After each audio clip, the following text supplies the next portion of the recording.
우리가 갈라디아서를 계속해서 살펴보고 있습니다. 여러분, 그동안 이 사도 바울은 오직 믿음으로만 하나님 앞에 의롭게 여김을 받는다라는 이신칭의 복음에 대해서, 이 교리에 대해서 여러 측면에서 진술하고 논증을 했어요.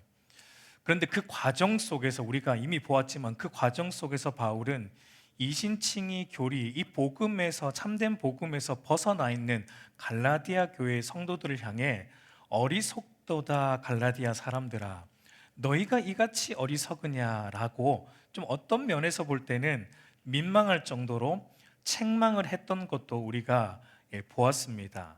아마도 바울은 이제 서신의 중반을 넘어서면서, 이제 서신의 말미로 치달으면서 그동안 자신이 너무 신랄하게 책망한 것에 대해 조금 다소 이제 미안한 마음이 바울 안에 생겼던 것 같기도 해요. 그래서 여러분, 오늘 우리가 읽은 본문을 보면은 바울의 어조가 조금 누그러졌죠. 바울의 어조가 전과는 다르게 부드러운 말투로 갈라디아 성도들을 대하고 있는 것을 우리가 보게 돼요. 12절을 보면 갈라디아 성도들을 향해 형제들아, 형제들아, 예전에는 어리석도다 갈라디아 성도들도 아니고 사람들아 그랬는데 이제는 형제들아라고 부르고 있고, 또 19절을 보면은 나의 자녀들아라고 또 부르고 있고, 12절 말미를 보면 너희가 나를 해롭게 하지 아니하였다라는 말도 덧붙이고 있는 것을 우리가 보게 돼요. 여러분, 바울의 어조가 이렇게 다소 이제 부드러워진 이유는 이런 것입니다.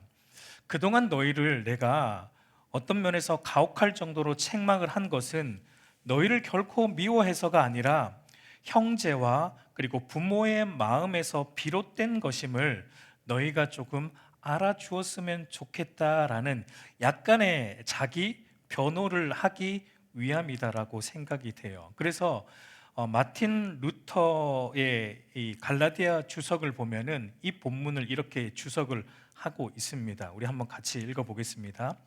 편지를 거의 끝마친 지금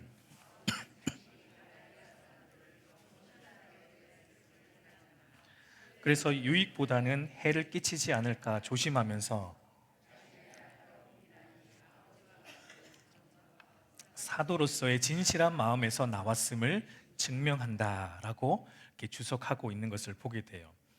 여러분, 이런 바울의 모습을 우리가 볼 때 참된 목회자가 어떤 자인가라는 것을 우리는 엿볼 수 있는데, 여러분, 참된 목사, 참된 목회자는 먼저는, 우리가 지금까지 해온 바울의 모습을 볼 때 참된 목회자는 먼저는 하나님의 말씀을 하나님의 의도대로 가감없이 전하는 자이다라는 것을 보게 돼요. 말씀을 듣는 회중들이, 성도들로 하여금 어쩌면 그 말씀이 찔림을 주는 말씀일 수 있어요. 부대낌을 주는 말씀이 분명히 있어요. 하나님의 말씀이 그럴 수 있어요. 그런데 그것이 하나님의 말씀이라면 회중들의 반응과 상관없이, 여러분의 얼굴 표정과 상관없이 가감없이 담대히 전해야 한다라는 것입니다. 여러분, 우리는 그것을 구약의 선지자들의 모습을 통해 볼 수 있어요. 하나님께서 선지자들에게 주신 말씀들은 사실상 여러분, 이스라엘 백성들에게는 듣기 좋은 말은 아니었습니다. 대부분의 말씀들이 이스라엘 백성들의 죄에 대한 책망과 그리고 죄로부터 돌이킬 것을 촉구하는 회개에 대한 말씀이었습니다. 그리고 또한 죄로부터 돌이켜 다시 하나님의 말씀 앞으로 오지 않는다면, 하나님 말씀대로 순종하지 않는다면 너희는 심판받을 것이고 징계받을 것이다라는, 사실은 심판에 대한 말씀들이 주로 선지자들을 통해 구약에서 전해진 것을 우리는 보게 돼요. 그럼에도 불구하고 여러분, 참된 선지자들은 다 어떻게 했습니까? 이스라엘 백성들이 그 말씀을 듣기 싫어할지라도, 그 말씀을 전함으로 인해서 자신들이 고난을 받을지라도, 심지어 죽음을 당한다 할지라도 참된 선지자들은 하나같이 다 하나님께서 전하라고 하신 그 말씀을 그대로 토시 하나 안 틀리고 가감없이 전했다라는 것을 우리는 보게 돼요. 이것이 여러분, 목회자, 참된 목사의 가장 중요한 사명이고 목사됨이라고 말할 수 있습니다. 그리고 여러분, 동시에 이제 균형을 갖춰야 되는데, 동시에 중요한 것은 오늘 사도 바울이 갈라디아 성도들에게 말씀을 가감없이 전하기도 했고, 또 이제 한편으로는 돌아보면서 그 말씀을 받는 성도들의 연약함을 돌아보면서, 그리고 인내함과 온유함으로 갈라디아 성도들에게 다가가듯이, 여러분, 바른 목회자는 이 두 방향성을 유지해야 된다는 거예요. 참된 목회자는 또 성도들의 연약함에 대해 인내함과 온유함을 가지고 하나님의 말씀으로 따뜻하게 돌보아야 한다라는 것도 잊지 말아야 된다라는 것을 바울의 모습을 통해 보게 돼요. 그리고 또 하나 중요한 것은 무엇입니까? 목회자에게 또 하나 중요한 것은 목회자 자신이 먼저 선포하는 그 말씀에 대한 믿음과 순종을 본으로 성도들에게 보여야 한다라는 것도 중요합니다. 여러분, 목회자들은 이 점에서 굉장한 부담감과 두려움을 가져야 한다라고 저는 생각을 해요. 물론 여러분, 목회자들도 완벽하지 않잖아요. 연약한 죄인들이기 때문에 완전하게 하나님의 말씀대로 살아갈 수는 없겠지만, 그러나 목회자들은 항상 자신을 먼저 돌아보고 먼저 말씀을 힘써 지키는 본을 성도들에게 보여주어야 함이 마땅하다라는 것을 우리는 보게 돼요. 왜 그래야 합니까? 하나님의 말씀을 맡은 자들이기 때문입니다. 여러분, 말씀을 맡은 자가 그 말씀을 전하기만 하고 전혀 말씀에 부합한 인격과 삶을 보여내지 않는다면, 여러분, 성도들이 볼 때는 어떨까요? 시험 들죠. 실족할 것입니다. 여러분, 그런 점에서 목회자들이 두려워해야 돼요. 그런 점에서 목회자들은 두렵고 떨림으로 늘 자신을 살펴야 함이 마땅하고, 또 그 말씀에 부합한 인격과 삶의 모습을 가식적으로 보여내는 것이 아니라 진실로 보여내야 함이 마땅하다라는 것입니다. 그런 점에서 오늘 사도 바울이 이렇게 이제 말합니다. 12절을 우리가 보면은 우리 한번 같이 읽겠습니다. 형제들아, 내가 너희와 같이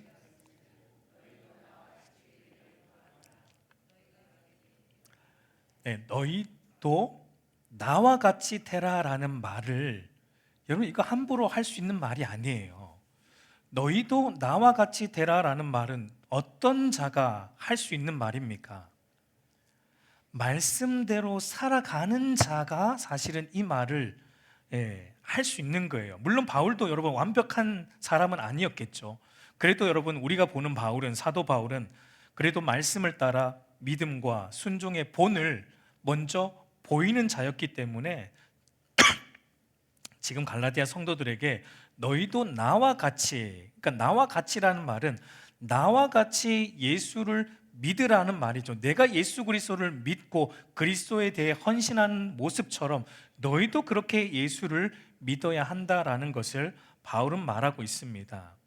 여러분, 이 12절 말씀은 사실 바울이 이제 갈라디아 성도들에게 이렇게 말하고 있는 것과 같습니다. 내게 일어난 일을 보라. 나도 한때 율법의 열렬한 신봉자였다. 그리고 그 많은 율법의 요구들을 너희들보다 더 엄격하게 준수했다. 그러나 그리스도께서 나를 율법의 속박에서 건져주셨다. 이제 나는 나를 사랑하사 나를 위해 자신을 버리신 그리스도를 믿는 믿음 안에서 산다. 이제 너희도 나와 같이 예수 그리스도를 믿는 믿음 안에서 이 참 복음의 자유를 누리기를 바란다. 그러니 너희를 다시 율법의 속박으로 인도하여 종처럼 살게 하는 유대주의자들, 거짓 목사들로부터 돌아서라라는 것을 이 12절을 통해 바울이 호소하고 있는 내용입니다. 그래서 여러분, 바울은 이제 나머지 뒤에 구절들을 통해서 바울 자신과 갈라디아 성도들 사이의 진실한 관계를 좀 회상을 합니다. 그 관계를 회상하면서 거짓 복음으로부터 돌이킬 것에 대한 진심 어린 호소를 한층 더 강화시키고 있는 것을 우리가 보게 돼요. 13절부터 16절까지는 사도 바울에 대한 갈라디아 성도들의 예전의 태도와 현재의 태도를 대조하고 있고, 그리고 17절부터 20절까지는 갈라디아 성도들에 대한 바울의 태도, 그리고 갈라디아 성도들에 대한 유대주의자들의 태도를 대조하면서, 그러니까 달리 말해서 참 목사의 태도와 거짓 목사의 태도를 대조하면서 참 복음 안에 거하는 것이 얼마나 기쁜 것인지를 지금 호소하고 있는 것을 우리가 보게 돼요. 먼저 여러분, 사도 바울로부터 처음 복음을 들었을 때 갈라디아 성도들의 태도가 어떠했다고 말하고 있습니까? 우리 13절 말씀을 우리 한번 같이 읽겠습니다. 내가 처음에 육체의 약함으로 말미암아 너희에게 복음을 전한 것을 너희가 아는 바라. 여러분, 이 말씀은 바울이 갈라디아 지역으로 복음을 전하러 가게 된 계기를 말하고 있는데, 바울이 여러분 갈라디아 지역으로 복음을 전하러 가게 된 계기가 무엇 때문이라고 바울은 말하고 있습니까? 자기의 육체의 약함, 바울의 어떤 육체적인 질병 때문에 내가 갈라디아 지역으로 가게 되었다라는 것을 말해요. 여러분, 이 말씀을 볼 때 바울이 원래 가고자 했던 곳은 갈라디아가 아니었다는 겁니다. 원래 바울이 계획했던 것은 갈라디아 지역이 아니었다라는 거예요. 우리가 정확하게 바울이 원래 어디 지역으로 가고자 했는지는 우리는 알 수 없지만, 중요한 것은 뭐냐면 바울에게 갑자기 육체의 약함이 생겼고, 그 육체의 질병이 생김으로 인해서 갈라디아 지역으로 가게 되었다는 겁니다. 여러분, 바울의 육체의 약함과 질병은 바울 편에서 보면은 마치 지금 복음 사역이 잘 안 되는 것처럼 보였습니다. 바울의 몸에는 갑자기 병이 생겼고, 그래서 원래 가고자 했던 곳에 가지도 못했어요. 그러니까 바울의 입장에서 보면 모든 면에서 지금 일정의 차질이 다 생긴 거예요. 그런데 여러분, 하나님 편에서 보니까 어떻습니까? 조금도 차질이 없고 모든 면에서 완벽하게 진행되어 가고 있다라는 것을 볼 수 있어요. 하나님은 바울에게 육체를 약하게 하시고 그에게 질병을 주심으로 그의 걸음을 바울이 계획한 길이 아니라 하나님께서 계획하신 더 나은 길로 선회하게 하셨다라는 거예요. 우리 잠언 16장 9절을 보면, 사람이 마음으로 자기의 길을 계획할지라도 그의 걸음을 인도하시는 이는 여호와시니라 라고 말하듯이, 하나님은 바울의 계획을 그의 병을 통해 바꾸셨습니다. 그래서 그의 걸음을 하나님의 계획인 갈라디아 지역으로 인도하셨어요. 여러분, 그 결과 어떤 일이 일어났습니까? 어떤 일이 일어났습니까? 갈라디아 지역에 복음이 전해졌고, 갈라디아 지역에 있는 하나님의 택한 백성들이 주께 돌아오게 되었고, 갈라디아 지역에 교회들이 세워지는 하나님의 일이 이루어진 것을 우리가 보게 돼요. 여러분, 이것이 바로 모든 것을 합력하여 선을 이루시는 하나님의 주권적인 섭리하심의 손길입니다. 여러분, 우리 인생도 마찬가지예요. 우리가 볼 때 이것은 내가 예상하지 못한 내 인생의 변수인데, 이런 병은 나에게 생기지 말아야 했는데, 이런 결함은 나에게 없어야 한다라고 우리는 생각할지 모르지만, 하나님은 여러분 그 모든 것을 다 예상하고 계셨고, 하나님은 나의 모든 약함과 결함과 예상하지 못한 변수들을 다 사용하셔서 도리어 우리 인생 속에 하나님의 선하신 뜻을 반드시 이루어 내신다라는 것입니다. 여러분, 우리가 하나님을 믿는다는 건 이걸 믿는 거예요. 하나님의 주권적인 섭리의 손길을 믿는 것입니다. 여러분, 이 믿음으로 사는 그리스도인들은 그래서 하루하루가 설레요. 오늘은 하나님께서 내 삶을 어떻게 인도하실까? 그 길에는 또 어떤 하나님의 계획하심이 있을까? 그 길에는 어떤 선한 열매들이 하나님께서 맺혀내실까? 하며 여러분, 하루하루가 우리가 살아가는 삶이 하나님의 인도하심 때문에 기대가 되고 설레게 되는 것입니다. 여러분, 계속해서 14절을 보면은 이렇게 말합니다. 우리 한번 같이 읽습니다. 너희를 시험하는 것이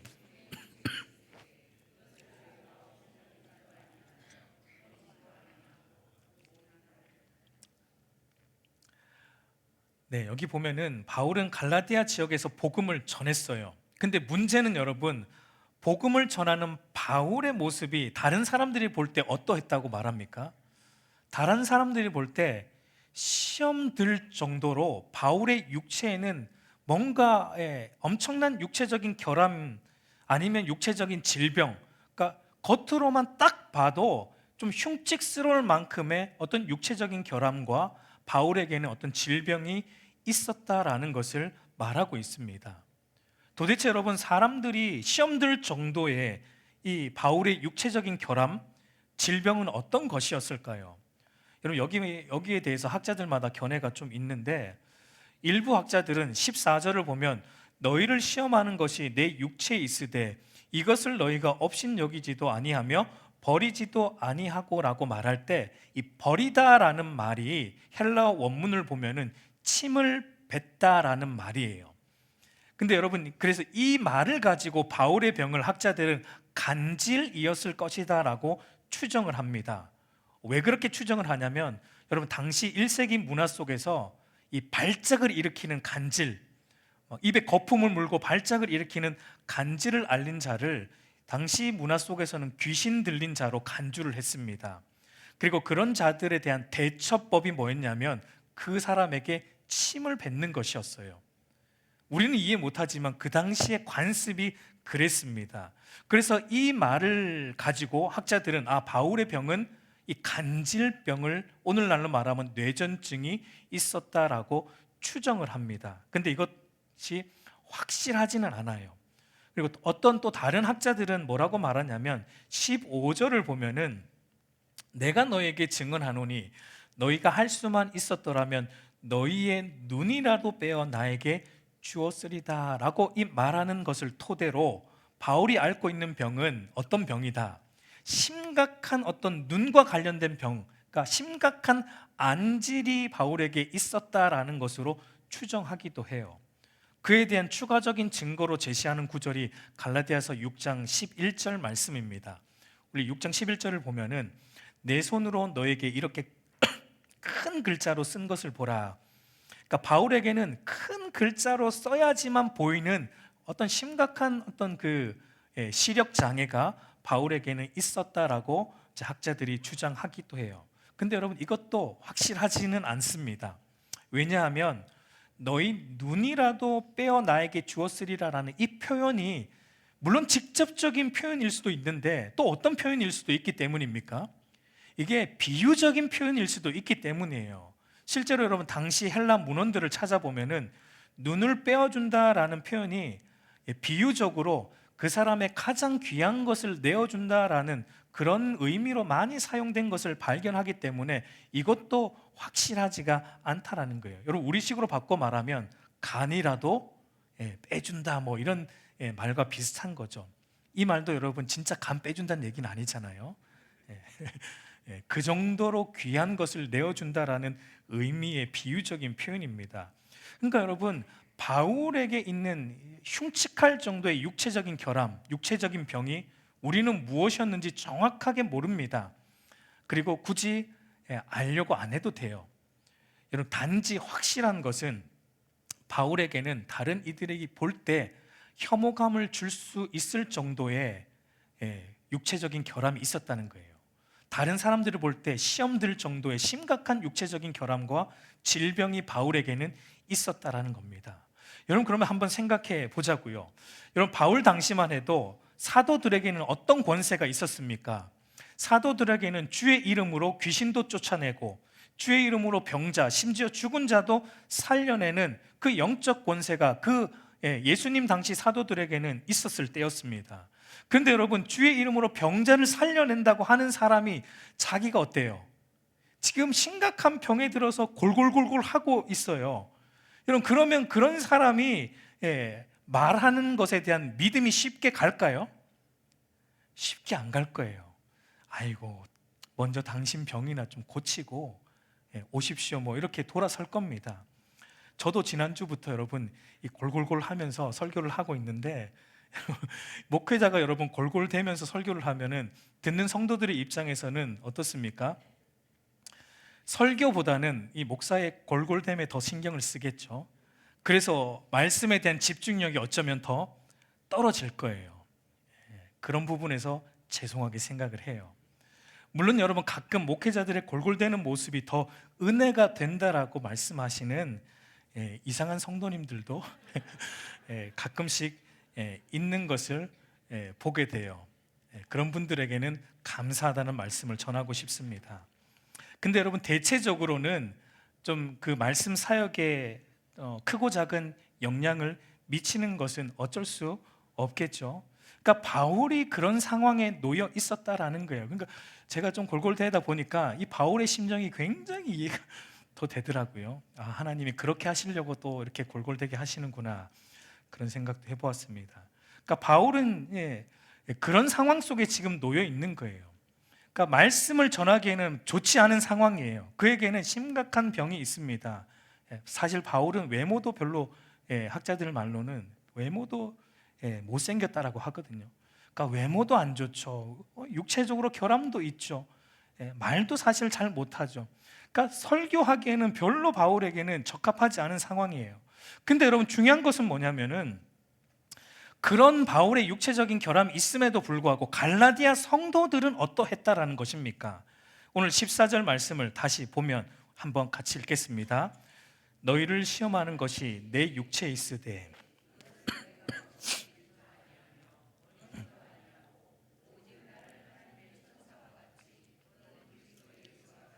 영접하였도다라고 말합니다. 여러분, 갈라디아 성도들은 바울의 육체적인 결함, 그 육체적으로 겉으로 볼 때 흉측한 그 육체적인 질병에도 불구하고 갈라디아 성도들은 바울을 어떻게 했다는 겁니까? 바울을 하나님의 천사와 같이, 그리스도 예수와 같이 바울을 영접했고, 심지어 바울에게 눈이라도 빼어줄 만큼 바울을 사랑했다라고, 바울을 극진히 대접했다라고 말하고 있어요. 여러분, 그 이유가 무엇입니까? 우리가 보았듯이 1차적으로 바울의 육체가 멋있기 때문은 아니에요. 그의 말에 뭔가 매력이 있기 때문도 아니에요. 무엇 때문에 갈라디아 성도들이 그 바울, 결함이 많은 바울을 이렇게 하나님의 천사와 예수님처럼 받아들이고 영접하고 그를 사랑하고 극진히 대접하고 있는 것입니까? 그 이유가 무엇입니까? 그 이유는 여러분, 바울이 전해준 하나님의 말씀 때문이었습니다. 여러분, 그들은 바울의 육체를 보지 않았다는 거예요. 약한 육체를 가진 바울의 입에서 나오는 말씀, 어눌한 말씀이라 할지라도 그 말씀을 만왕의 왕이신 하나님으로부터 나오는 하나님의 말씀으로 갈라디아 성도들은 받은 것입니다. 참된 복음을 전하는, 그래서 참된 복음을 전하는 바울을 하나님의 천사처럼 예수님과 같이 그들은 영접했고, 그래서 자신의 눈이라도 빼어줄 만큼 바울을 극진히 사랑하고 대접했다라고 말하고 있는 것을 보게 돼요. 여러분, 여기서 우리는 성도가 어떠해야 하는가, 성도가 그들의 목회자들에게 어떻게 해야 하는지 우리는 볼 수 있어요. 사실 이 부분은 제 입으로 말하기가 조금 부끄럽지만 성경이 말하고 있기 때문에 말씀드리겠습니다. 여러분, 성도들은 자신의 목회자들을 예수 그리스도와 같이 여기고 사랑하고 존경해야 합니다. 여러분의 눈이라도 빼어줄 정도로, 달리 말해 가장 귀한 것으로 함께 해야 하는 것입니다. 그래서 바울은 갈라디아서 6장에서도 이렇게 말해요. 갈라디아서 6장 6절을 보면 가르침을 받는 자는 말씀을 가르치는 자와 모든 좋은 것을 함께하라. 물론 전제는 있어요. 전제는 그 목회자가 하나님의 말씀을 바르게 전하는 참된 목회자여야 한다라는 것이 전제합니다. 만약 제가 여러분들에게 말씀을 사사로이 전하지 않고 하나님의 의도대로 전하려고 애쓰고 있는 목사라면, 그리고 그렇게 전하고 있는 목사라면, 여러분은 저의 나이나 저의 외모나 저의 능력이나 저의 외적인 조건과 상관없이 저를 하나님의 천사처럼 받으셔야 돼요. 그리스도 예수와 같이 저를 영접하셔야 돼요. 저를 위해 여러분의 모든 것을 내어줄 정도로 사랑하고 존경해야 마땅한다라고 성경이 말하는 거예요. 이래서 제 입으로 말하기가 민망하다라고 말한 것입니다. 근데 여러분, 성경이 말하는데 어쩌겠습니까? 물론 이런 관계는 여러분 억지로 여러분 강요한다고 만들어지진 않아요. 또 그걸 저도 원하진 않습니다. 이것은 하나님의 말씀으로 만들어지는 목회자와 성도의 진실한 관계예요. 진실한 말씀 안에서만 만들어질 수 있는 성경적으로 이상적인 목회자와 성도의 진실한 관계입니다. 목회자는 먼저 목회자가 하나님 말씀 앞에 바로 서 있고 하나님 말씀을 진실하게 전하고, 그리고 그 말씀을 받는 성도는 그 목회자의 입에서 전하여지는 말씀을 사람의 말로 받지 않고 하나님의 말씀으로 받을 때 목회자와 성도의 관계는 서로에게 눈을 빼어줄 만큼 진실함으로 사랑하는 관계가 만들어지는 거예요. 이건 여러분 억지로 되는 건 아니에요. 근데 여러분, 이것이 왜 오늘 갈라디아서를 통해 바울이 이 성경을 쓰면서 이것을 이렇게 기록하고 있고 이것이 왜 중요하다라고 우리에게 말합니까? 그럴 때 여러분들 안에 말씀이 더 강력하게 역사하기 때문이에요. 여러분들을 위해서 그러는 거예요. 여러분들의 목사와 진실한 관계하는 거하고 있는 성도들이 말씀에 대한 은혜를 더 받는 건 당연한 것입니다. 여러분, 당연한 거예요. 여러분, 제가 말씀을 어긋나게 전하지 않고 바르게 전한다면 여러분은 그 말씀을 하나님의 말씀으로 받으시고, 여러분의 목회자로 위임받은 저를 여러분 진실로 대해 주시기를 바랍니다. 저를 주장하고자 함이 절대 아니에요. 그래야 여러분, 목사인 저도 물론이고 성도인 여러분들도 말씀 안에서 함께 성장할 수 있기 때문입니다. 여러분, 목사와 목회자와 어그러진 관계 속에 있는 사람은 절대 성장하지 못해요. 여러분, 이거는 정확합니다. 아무리 교회를 다녀도, 아무리 교회를 출석해도 절대 성장 못합니다. 그래서 여러분, 바울이 전한 말씀을 떠난 갈라디아 성도들이 어떻게 되었다라고 오늘 바울이 말합니까? 16절을 보십시오. 우리 함께 읽습니다. 그런즉 내가 너에게 참된 말을 함으로 원수가 되었느냐라고 말합니다.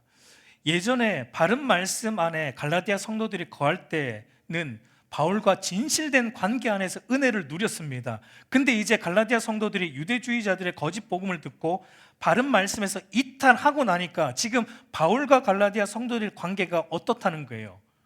마치 원수와 같은 관계 안에서 말씀이 이제는 더 이상 들리지 않는 그런 관계 안에 갈라디아 성도들이 거하고 있다. 이 바울의 안타까운 마음이 이 안에 녹아 들어가 있어요. 근데 여러분, 그 원인이 어디에 있다라고 바울은 말합니까? 우리 17절과 18절을 보면은 우리 함께 읽습니다. 그들이 너희에게 대하여 열심을 내는 것은 좋은 뜻이 아니요 오직 너희를 이간시켜 너희로 그들에게 대하여 열심을 내게 하려 함이라. 좋은 일에 대하여 열심으로 사모함을 받음은 내가 너희를 대하였을 뿐만 아니라 언제든지 좋으니라.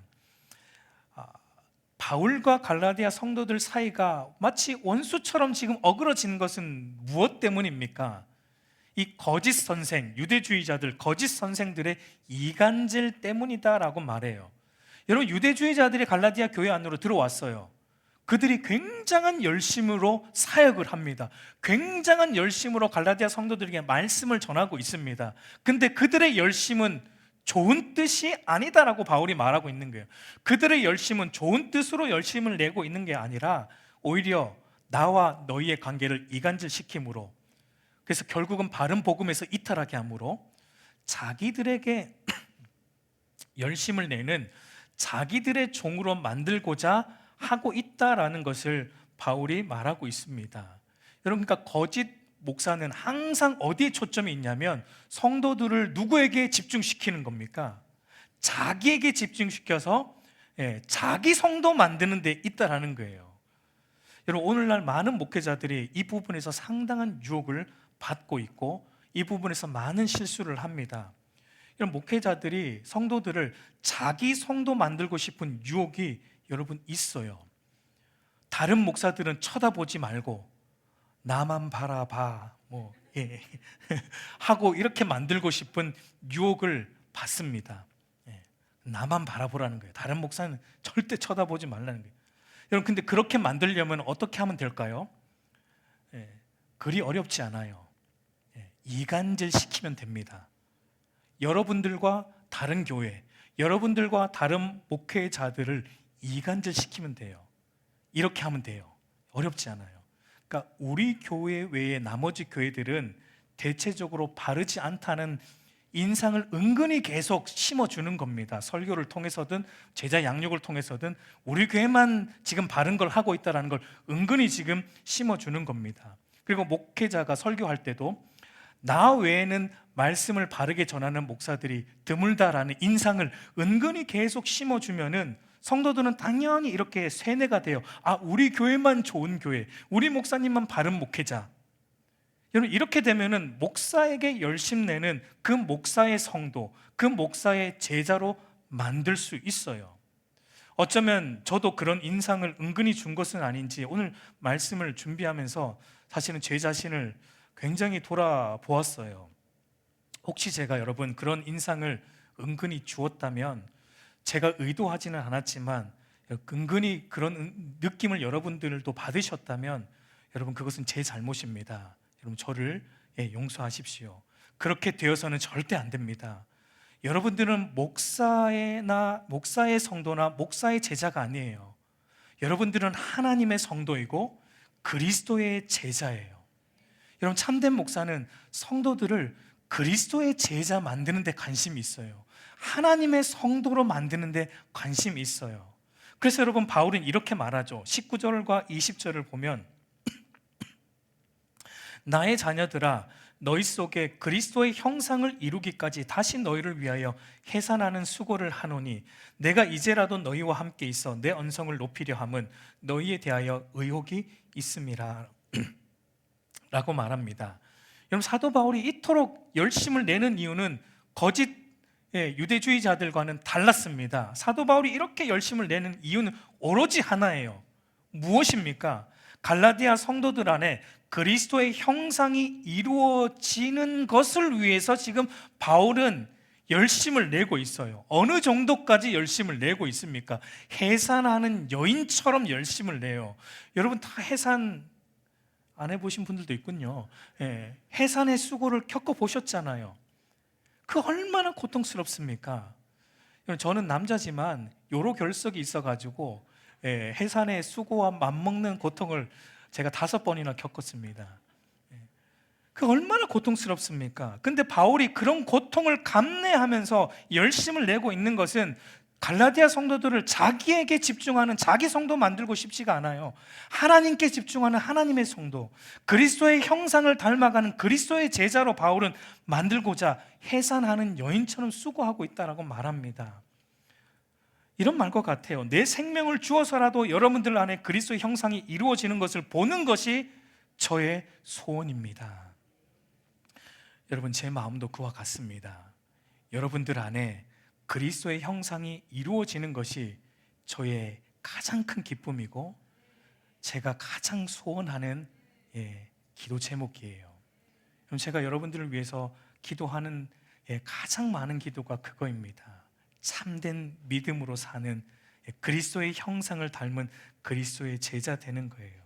근데 여러분, 목회자만 그래야 됩니까? 억울하잖아요. 저만 그래야 되면, 우리 목사들만 그래야 되면 억울하잖아요. 성도들도 마땅히 그래야 합니다. 여러분의 관심은 무엇입니까? 여러분의 무엇 때문에 열심을 냅니까? 여러분 안에 그리스도의 형상이 이루어지는 것을 위해 열심을 내고 있습니까? 여러분이 그리스도를 닮아가는 그리스도의 제자 되기인 것에 여러분의 모든 관심이 있습니까? 여러분, 이것은 겉으로의 변화를 제가 말씀하는 것이 아니에요. 진정한 그리스도인이 아니어도 얼마든지 교회 출석할 수 있습니다. 얼마든지 교회 안에서 헌신할 수 있습니다. 거듭나지 않았어도 얼마든지 결단할 수 있습니다. 일정한 정도의 거룩한 변화를 만들어낼 수 있습니다. 거듭나지 않은 신자라 할지라도.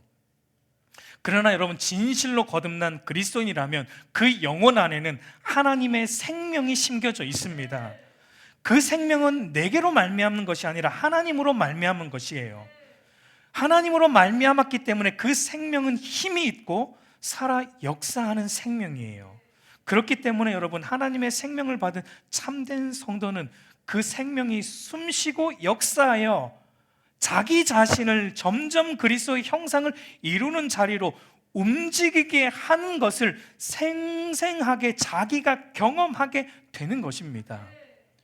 여러분, 여러분들이 만약에 그것을, 그런 생생한 어떤 생명의 역사를 여러분 안에서 경험하고 있지 않다면 여러분은 심각하게 물어봐야 됩니다. 내가 과연 정말 거듭난 신자인가? 내 안에 정말 하나님의 생명이 있는가?